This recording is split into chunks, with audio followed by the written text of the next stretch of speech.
São 8h03 e dando continuidade à nossa discussão sobre trabalho infantil.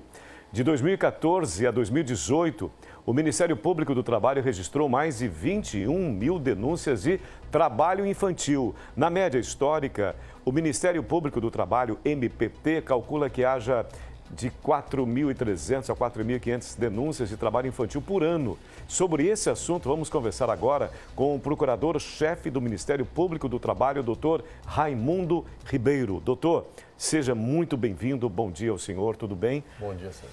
Doutor, vamos já qualificar, vamos definir o que é trabalho infantil, para que a gente tenha noção exata do que é essa expressão. Bem, inicialmente, trabalho infantil é uma violação a direitos humanos, direitos básicos de qualquer ser humano. E o que é o trabalho infantil segundo a nossa legislação brasileira? Isso. O trabalho de pessoas antes dos 18 anos de idade é considerado um trabalho precoce. Porém, tem a hipótese do trabalho lícito precoce e o trabalho ilícito. O que é ilegal no Brasil é o trabalho ilícito precoce, ou seja, antes dos 14 anos, de forma absoluta, o trabalho é proibido. Não há exceção.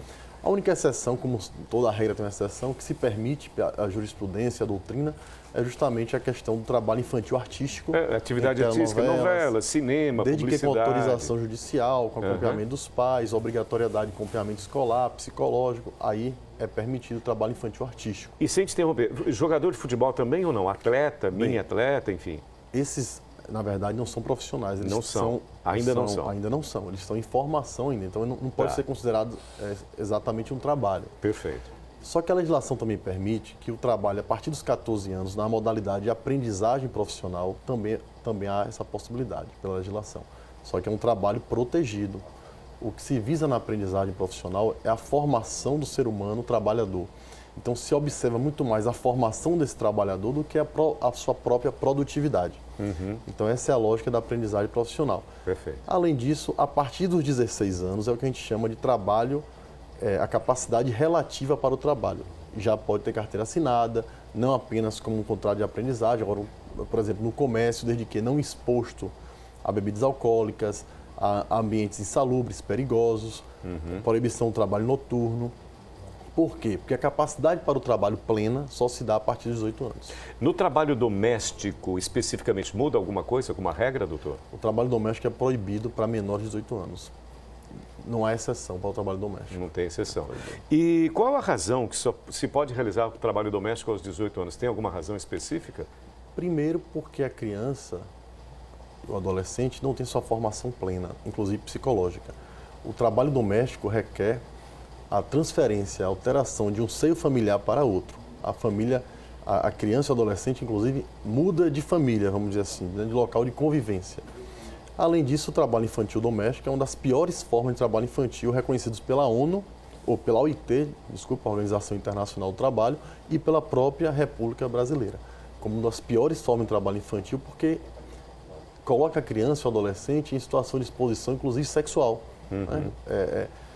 Isso aí, exploração sexual. Então, a legislação brasileira, de forma veemente, proíbe o trabalho infantil doméstico. Eu trago para minha experiência pessoal, naquela época, nos anos 70, para que trabalhasse, comecei a trabalhar em rádio aos 14 anos, eu tinha uma tal de autorização do juizado de menores. Ainda existe isso, o juiz, ele tem essa prerrogativa de abrir alguma exceção para menores?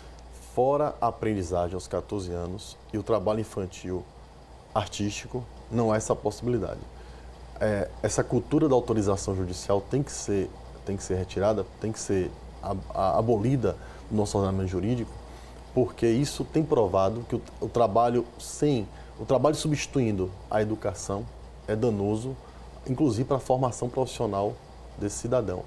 Então, já existe a modalidade da aprendizagem a partir dos 14 anos, que é um trabalho protegido com carteira assinada. Sim. Com carteira assinada, tem alguns direitos trabalhistas, a própria legislação flexibiliza esses direitos, não são todos os direitos que ele tem, que o trabalhador tem. Por exemplo, a alíquota do FGTS é reduzida, a jornada de trabalho pode ser reduzida com redução proporcional do salário.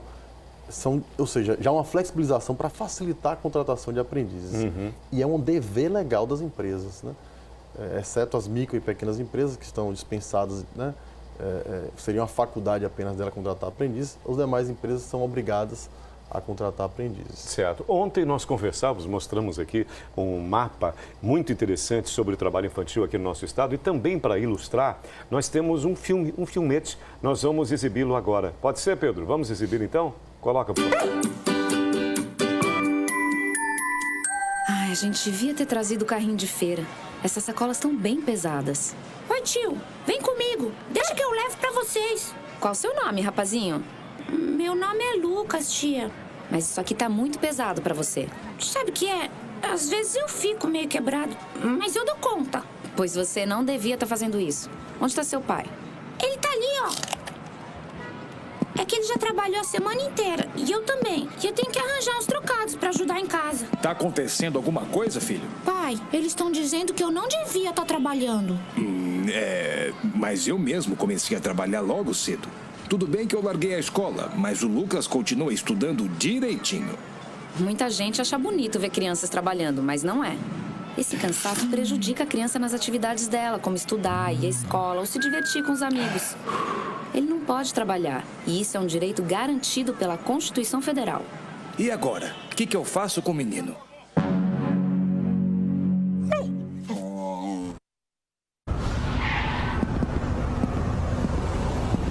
E essa é a história do Lucas, Dr. Tadashi.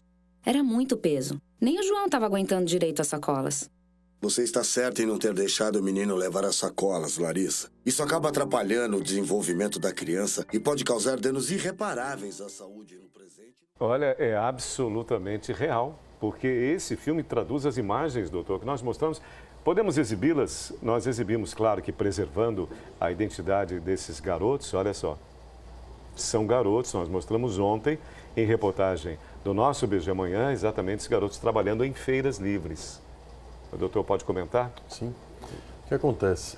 O trabalho infantil em esses logradouros públicos já foi objeto de ação civil pública, inclusive, por parte do Ministério do Trabalho, que exige que os órgãos públicos que cuidam dessas feiras livres e demais espaços públicos, como matadouros municipais, no interior principalmente, que eles façam a gestão desse ambiente e que não permita a criança trabalhar naquele ambiente, porque existem vários riscos sociais para aquela criança, para aquele adolescente, e o trabalho é absolutamente proibido. Por todas as mazelas que foi mostrado aí no vídeo ilustrativo. Excelente. Isso pode tirar a criança, inclusive, da escola, queda de rendimento escolar, etc. Mas o que acontece realmente, que a gente quer deixar dito aqui, que além dos problemas jurídicos, né, a gente tem que fiscalizar, tem que punir, tem que reprimir, tem que exigir as políticas públicas, mas existe por trás de tudo isso uma mazela social que se chama desigualdade social extrema. Certo. Essa é a principal causa, não apenas do trabalho infantil, mas da própria violência que aflige nossa sociedade. Enquanto o Brasil tiver essa marca de segundo lugar no mundo de país em desigualdade social, embora tenhamos uma riqueza absurda, um país rico, porém com uma riqueza concentrada, infelizmente a gente vai conviver com essas violências. Ou a gente discute seriamente enquanto sociedade um modelo de sociedade mais igualitária ou menos desigual, ou a gente vai continuar convivendo com esses dramas humanos, com essas violações diversas de direitos humanos que têm afligido não só crianças, mas próprios adultos, né? Os pobres no Brasil sofrem bastante por falta de renda, por falta de uma escola decente. A gente defende a escola em tempo integral. As crianças pobres têm que estar integralmente, no seu tempo integral, em escolas de qualidade, com alimentação adequada, professores bem remunerados, capacitados e exigidos.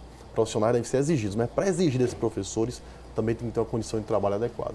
Então, na verdade, a grande causa do trabalho infantil se chama desigualdade social e uma falta de educação de qualidade.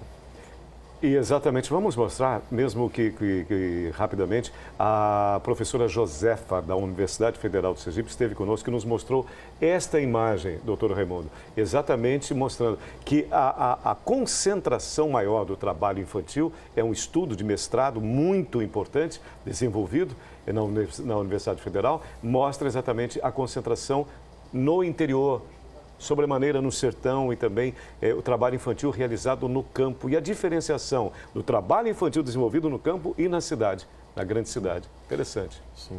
Eu tive a oportunidade de ler alguns trechos dessa pesquisa, realmente muito interessante.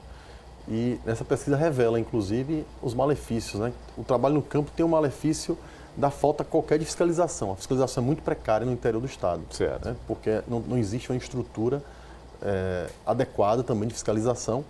E também existe a falta de políticas públicas pelas prefeituras municipais, pelos municípios, para que não permita essas crianças. Qual é a principal política pública? Que é a obrigação do município, a educação básica, fundamental. Ou seja, de qualidade, com tempo integral.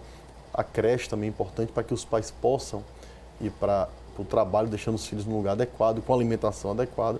Então, a gente percebe que onde há ausência de Estado, de políticas públicas, há essas mazelas sociais. E nas capitais existe um risco absurdo, nas grandes cidades, na região urbana, que é o risco social, da violência sexual, inclusive, o próprio acidente de trânsito, carregos em feiras livres, além do peso, essas crianças muitas vezes transitam entre os carros, né? Então o risco de acidente de trânsito também ofensas morais, assédios até. Nós mostramos esses efeitos devastadores. Para fechar, doutor, o mais importante é a denúncia, não é isso? Exato. A gente recebe essas denúncias, tratando essa denúncia nos casos concretos, reprimindo os exploradores, sejam empresas formais, sejam informais. Nós buscamos essas reparações, temos N casos de êxito na Justiça do Trabalho, reparando essas lesões, inclusive do ponto de vista coletivo, com indenizações por dano moral coletivo, e também temos casos de indenização para a própria vítima, o trabalhador, mas também, como eu disse, a gente tem que cobrar também de quem deve fazer pela sociedade. Por isso que o Ministério Público do Trabalho, uma das suas bandeiras é exigir políticas públicas dos órgãos públicos, município, Estado e União, para que a política pública de defesa, de proteção da criança e do adolescente seja implementada no Brasil. Doutor, muito obrigado pela sua contribuição e principalmente o senhor colocou da maneira mais clara possível a nossa conscientização no que se refere a esse gravíssimo problema social que constatamos por todo o país. Não é nosso privilégio, muito entre aspas. Isso acontece pelo país inteirinho de forma indiscriminada. Doutor, muito obrigado pela sua presença, doutor Maurício. Um ótimo dia para o senhor e tudo de bom. Muito obrigado. Muito obrigado. Obrigado.